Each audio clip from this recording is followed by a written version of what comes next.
faz maravilhas. Estamos de volta, depois de quase 3 semanas viajando. E uma coisa maravilhosa, tem tanta coisa para falar que eu não vou falar nada hoje.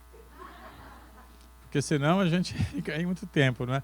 Mas na verdade eu quero contar algumas coisinhas, assim. Primeiramente, uma palavra de gratidão aos aqueles que permaneceram aqui na igreja, que cuidaram de tudo, os pastores, Branco, Glenda, Marcos, Adriana, Márcia, que cada um cuidou da sua área de serviço e tudo correu bem. E eu tenho certeza que os líderes de ministério também fizeram tudo o que era esperado e a igreja marcha enquanto o pastor passeia. Maravilha ter igreja assim, não é? E também, mais uma vez, agradecer, porque isso não seria possível se não fosse a igreja ter ajudado financeiramente. Essa é uma viagem que não é muito barata, mas nós tivemos a nossa passagem, foi de graça, porque nós tínhamos milhas acumuladas. Então a gente vai viajando, compra cartão de crédito, acumula milhas, então nós somos milhas, não pagamos nada da passagem aérea. Nossos filhos ajudaram financeiramente, até os netos, todo mundo, o Roberto andou atrás lá, e vocês têm que ajudar o vovô. E ajudaram. E a igreja de Malden, que deu uma oferta de $2.000 para nós podermos fazer essa viagem. Então nós estamos muito agradecidos. Eu e Iraci não temos palavras para expressar a gratidão do conselho da igreja que tomou a decisão e da igreja que apoia. Muito obrigado a todos vocês. E para recompensar esses $2.000, nós trouxemos chocolate para vocês. Então, na saída, vocês vão passar lá e pegar um chocolatinho pelo menos, ok? Para poder celebrar, a gente comemorar alguma coisa juntos enquanto a gente está sentindo ainda esses efeitos da viagem, não é? Que o principal efeito que a gente sente na volta é o fuso horário. São 6 horas de diferença. Agora são aqui quase 11 horas, lá já são 5 da tarde. Então é uma diferença muito grande. Quando nós voltamos, o que acontecia é que a gente sentia muito sono durante o dia e acordava de noite. E foi difícil, foi complicado. Só ontem que eu me senti gente novamente. E hoje eu estou continuando aqui, acho que mais, talvez hoje, amanhã, já está completamente ajustado. Com referência à viagem, a gente sente saudade da igreja. Porque a gente está acostumado a fazer culto a Deus, prestar um culto a Deus, todo domingo, quarta-feira a gente vem. E aí a gente vai para um lugar onde não tem isso. A viagem, gente, é uma excursão e tem que levantar cedo todo dia. 15 para 6 estava o meu relógio despertando lá. Tomar café até 15 para 7, e o ônibus saía às 7h15. E vai para os locais assim diferentes, cada dia num hotel, é tudo diferente. E lugares históricos, a gente entrava em cidades medievais, cidades de 1.500 anos, 1.200 anos, a gente está lá, andando lá, pisando naquelas ruas estreitas, no alto das montanhas e com muralhas. E a gente se sente lá naqueles lugares assim, vê como é que era a vida deles. Eles preservam estas coisas. E entrei no Coliseu, lá em Roma, e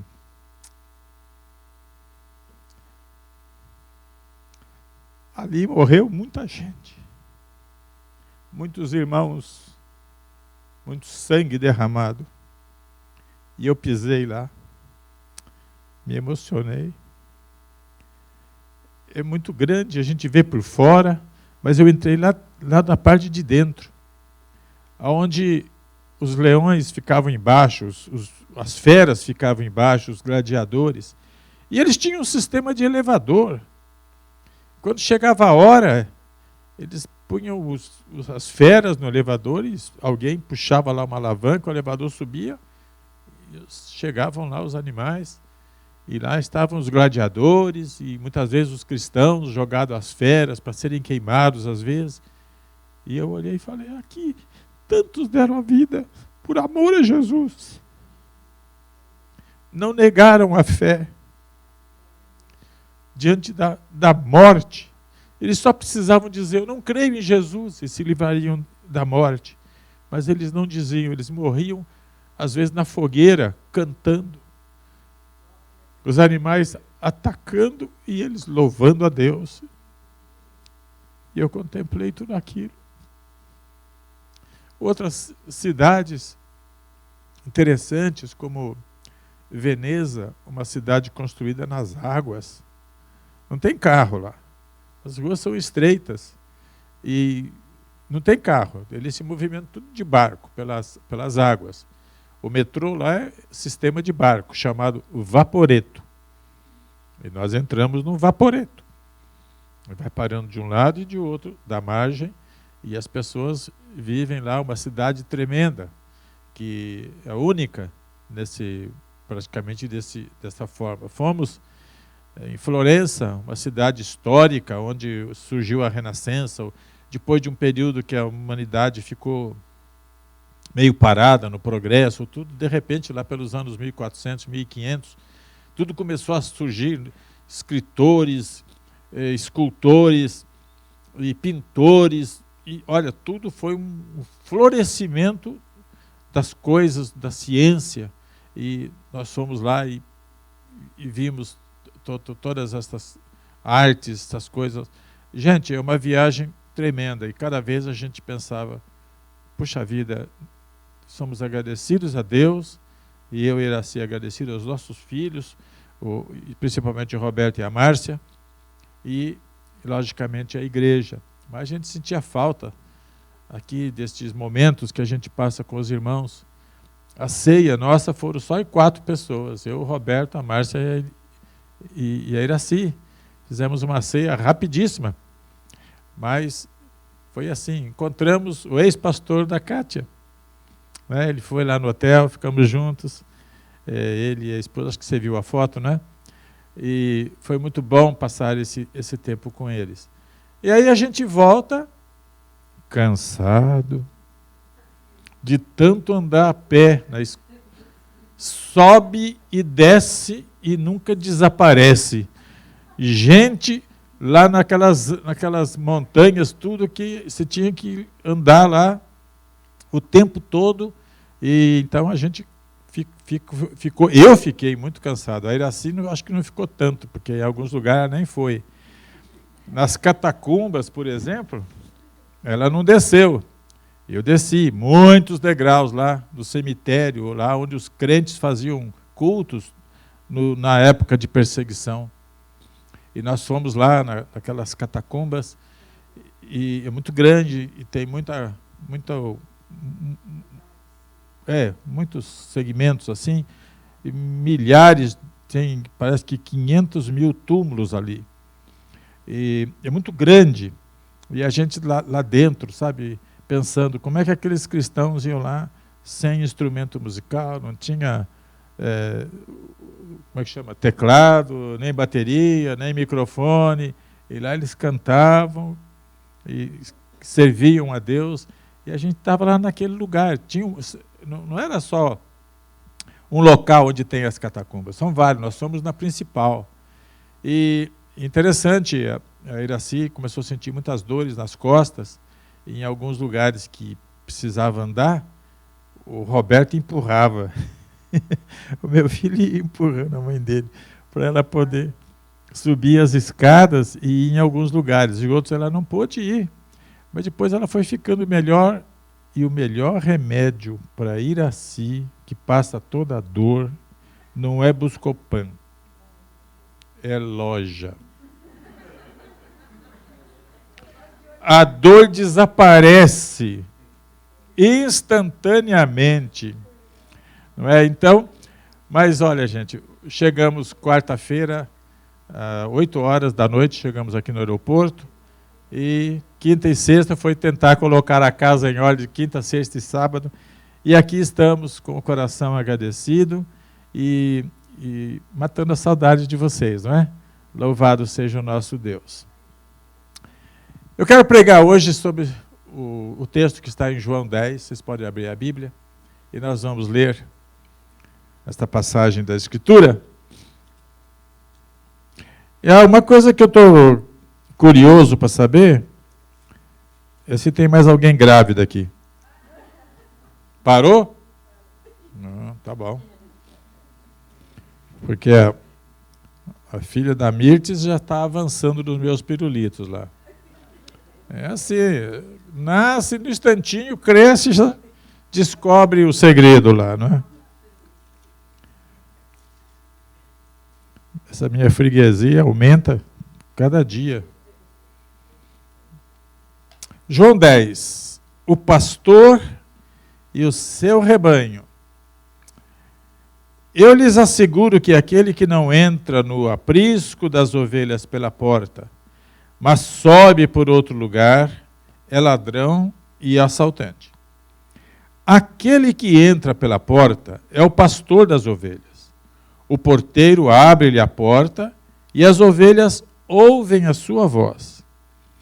Ele chama as suas ovelhas pelo nome e as leva para fora. Depois de conduzir para fora todas as suas ovelhas, vai adiante delas e estas o seguem, porque conhecem a sua voz. Mas nunca seguirão um estranho. Na verdade, fugirão dele, porque não reconhecem a voz de estranhos. Jesus usou esta comparação, mas eles não compreenderam o que lhes estava falando. Bom, gente, eu vou falar sobre esse texto e quero dizer para vocês que tem duas finalidades. A primeira é passar para a igreja a necessidade que nós temos de reconhecer quem é o nosso líder, quem é o nosso guia. E, em segundo lugar, a necessidade de seguir o que esse guia e esse líder nos fala. São essas duas coisas que eu tenho o propósito nesta manhã de transmitir esta mensagem para vocês estarem atentos, ouvindo e aprendendo. Primeiro eu quero dizer como era essa questão de aprisco, o lugar onde ficavam as ovelhas na época de Jesus. Normalmente a gente pensa numa cerquinha onde as ovelhas ficam, mas não era assim, porque a ovelha, elas eram um prato preferido pelos lobos, leões, então tinha que ter proteção. De modo que, naquele tempo, eles colocavam pedras, faziam assim um muro muito alto com pedras e deixavam apenas um espaço, uma porta. Então, durante o dia, as ovelhas ficavam lá no pasto com seus pastores e, à noite, elas eram recolhidas ali naquele local chamado aprisco, onde ficam as ovelhas. E o que Jesus está dizendo é que aquele que não entra no aprisco das ovelhas pela porta, mas sobe por outro lado, é ladrão e assaltante. Quer dizer, o que não é o pastor da ovelha, ele pulava pelas pedras para entrar no aprisco. Esse é ladrão, é assaltante, não é pastor. Então Jesus está ensinando aqui uma coisa para os seus discípulos. E ele está dizendo que aquele que entra pela porta é o pastor das ovelhas. Então vamos ver, quem é o pastor das ovelhas? É o que entra pela porta. É aquele que faz o que é certo, ele não pula, ele não entra pela janela, ele não faz nada errado, ele entra pela porta. A porta é para entrar, a porta existe para a gente entrar. A janela não existe para a gente entrar, a gente entra pela porta. E aí, Jesus está dizendo que o pastor é aquele que entra pela porta. Ou, quando ele chega, o porteiro abre para ele. Reconhece ele e abre. E aí começa, então, uma coisa muito interessante. Que o porteiro abre a porta e as ovelhas ouvem a sua voz. Jesus está falando uma coisa do tempo deles, que eles viviam aquilo. Então, quando o pastor entrava no meio daquele rebanho, tinha lá rebanho de vários pastores. As ovelhas se misturavam. Elas não ficavam, os pastores, cada um com o seu aprisco. Não ficavam muitas ovelhas de muitos outros pastores ali. Mas quando chegava aquele pastor, que ele começava a falar, suas ovelhas já se agitavam todas, porque elas reconheciam a voz do seu pastor. Sabia que o pastor chegou, o pastor está aqui. Então elas ficavam todas agitadas com a chegada do seu pastor. E aí o pastor começava a chamar cada uma pelo seu nome. Ele, assim como a gente dá nome para cachorro hoje, não é? Nero. Cachorro, o nome mais popular de cachorro que eu conheci é Nero. É Nero que eu mais conhecia quando criança. Agora, qual é o nome que vocês conhecem aí? Bob? Bob é o mais popular. Então as pessoas põem nome de cachorro, né? Tem cachorro chamado Romário, Dilma, tem tudo, né? Agora, é nome de cachorro que a pessoa dá. Naquele tempo dava nome para as ovelhas. Então quando o pastor entrava ali no aprisco, ele começava a chamar as suas ovelhas pelos seus nomes. E elas reconheciam a voz do seu pastor.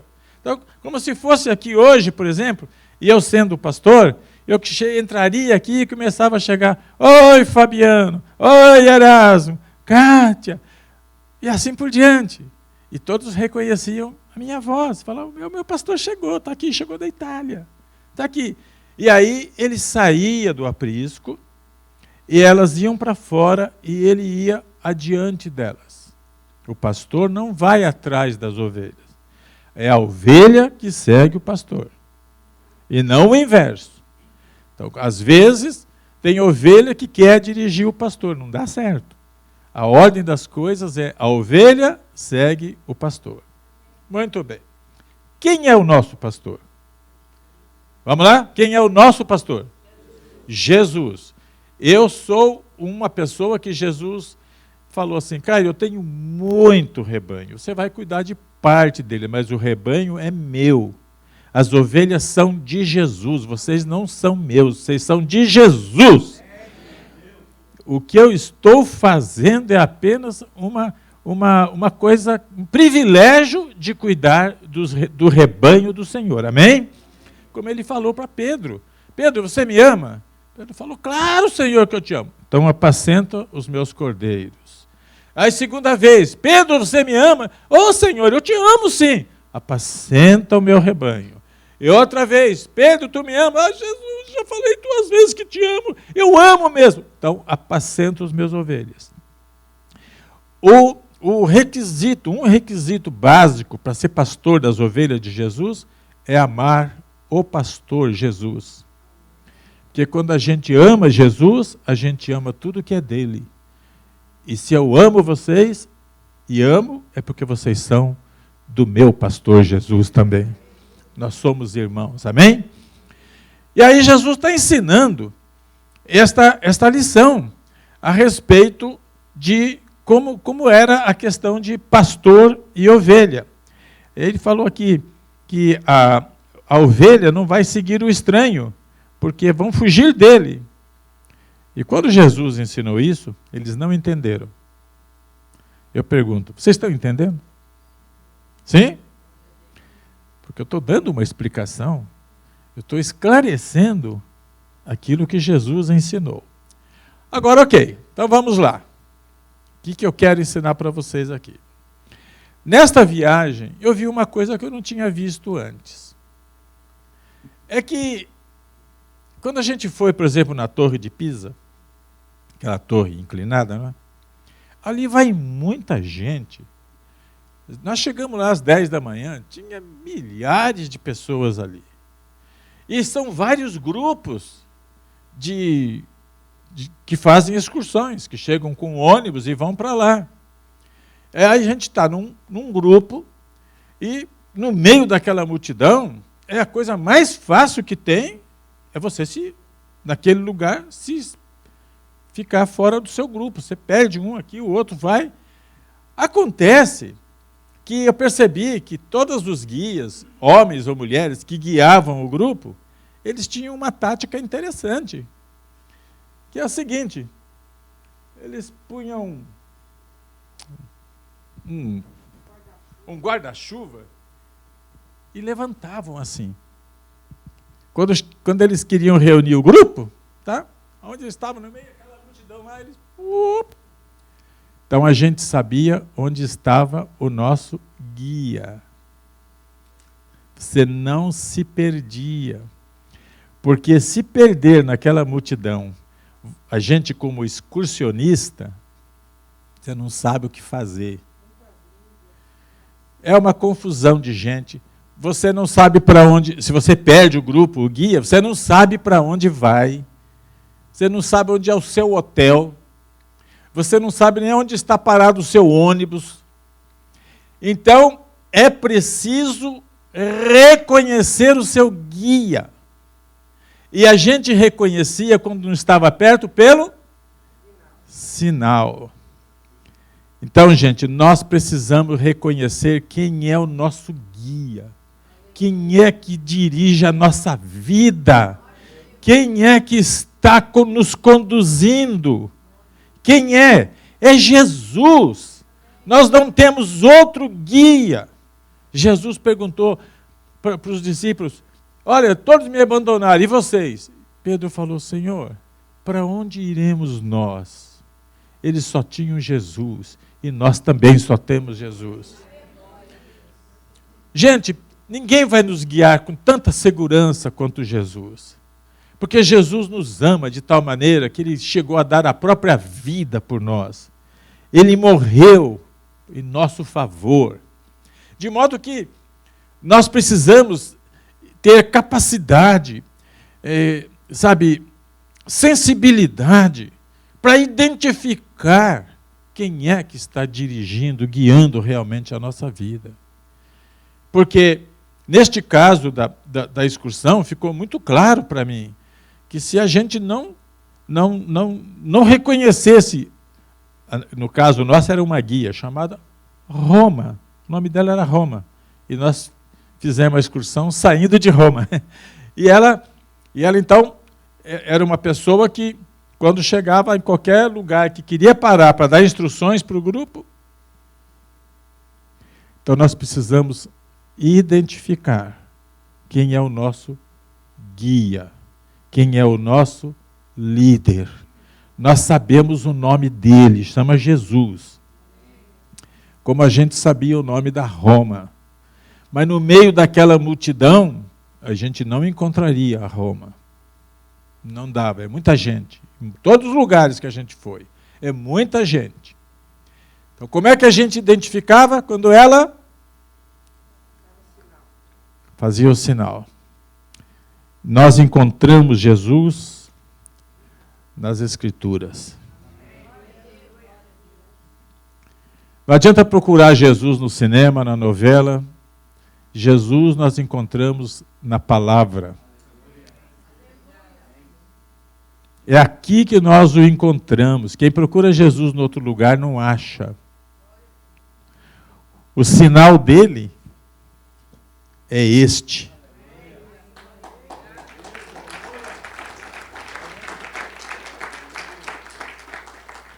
A outra coisa é seguir o que o guia fala. Se a gente não seguir, nós estamos em maus lençóis. Nossa guia, por exemplo, chegava para nós e falava, olha, vocês têm que tomar café até 7 horas da manhã. Vocês têm que pegar as malas e colocar no ônibus, porque 7h30 o ônibus sai. Ela falava com clareza isso. 7h30 o ônibus dá a partida e você fica para trás. Agora imagina nós lá numa excursão desta, perdeu o ônibus. E depois? Você nem sabe aonde o ônibus vai depois. Você perde a excursão, você perde o rumo, você fica desorientado. Então ela falava outra hora, olha aqui, nós estamos aqui nesse lugar. Agora vocês vão ficar livres para conhecer. Mas quando for 2h30, neste lugar, vocês têm que estar aqui. E se a gente não estivesse 2h30 naquele lugar, nós corríamos o risco daquele grupo nosso sair para outro lugar e a gente ficava desorientado. Então é necessário seguir o que o guia orienta. Muito bem. Nós somos de Jesus. Ele é o nosso líder.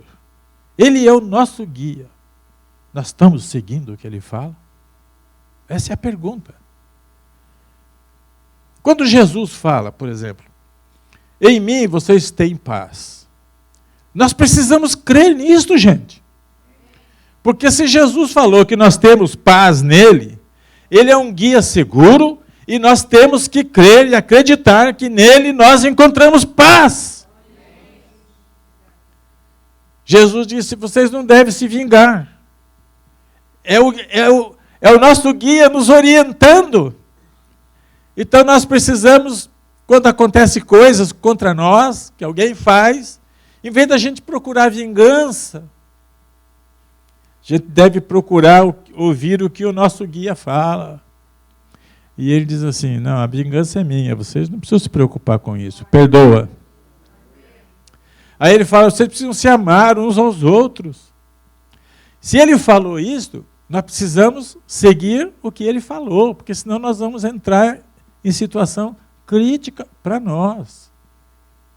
O nosso guia, o guia continua com o grupo, com o ônibus, ganhando o dinheiro dela, e quem ficou para trás é que passa apuros. Nós, como irmãos em Cristo, como filhos de Deus, não vamos ficar para trás, porque nós vamos seguir o nosso guia Jesus. Então são duas coisas totalmente importantes, gente, que nós precisamos estar atentos. Primeiro, identificar nosso líder. Então quando fala, sabe, olha, de que religião você é? Então tem muitas religiões. Tem religião de Maomé, tem religião dos Testemunha de Jeová, tem dos Mormons, e tantas outras. Mas a nossa religião não faz nada por nós. Para nós quem faz é Jesus. Religião não salva, quem salva é Jesus. Nós temos que ter comunhão com Ele, nos identificar com Ele, para não entrarmos em caminhos errados, porque tem muita coisa acontecendo neste mundo, tentando juntar tudo, fazer como se fosse uma religião só. Sabe, hoje em dia, nas faculdades, até de teologia, se ensina que todas elas são boas, que todas têm coisas que lá no fim vai dar certo. Cuidado, nós precisamos ver o que Jesus fala, não o que os homens falam.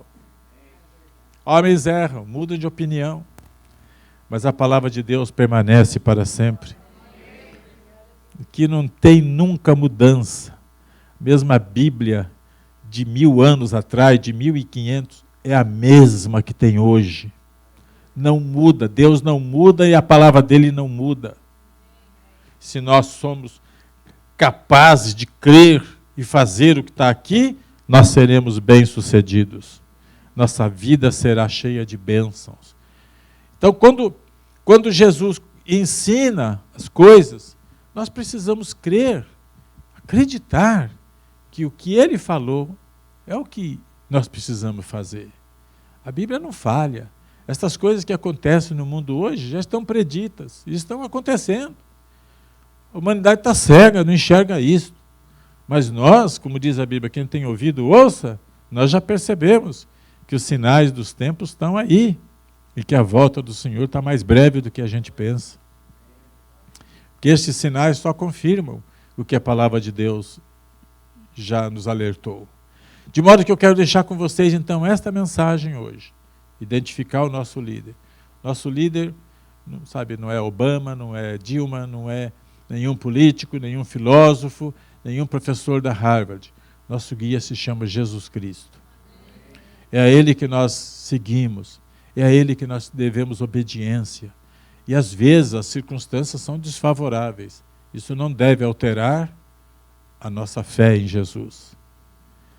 Nós não devemos mudar porque o mundo está mudando.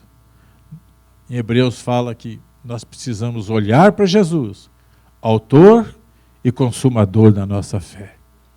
Homens falham, pastores falham, líderes cristãos falham. Gente, e nós precisamos seguir aquele que não falha, Jesus Cristo, nosso Senhor e nosso Salvador. A Ele honra e glória para todos sempre. Amém. Se você recebeu essa palavra, diga glória a Deus e aplauda ao Senhor Jesus Cristo.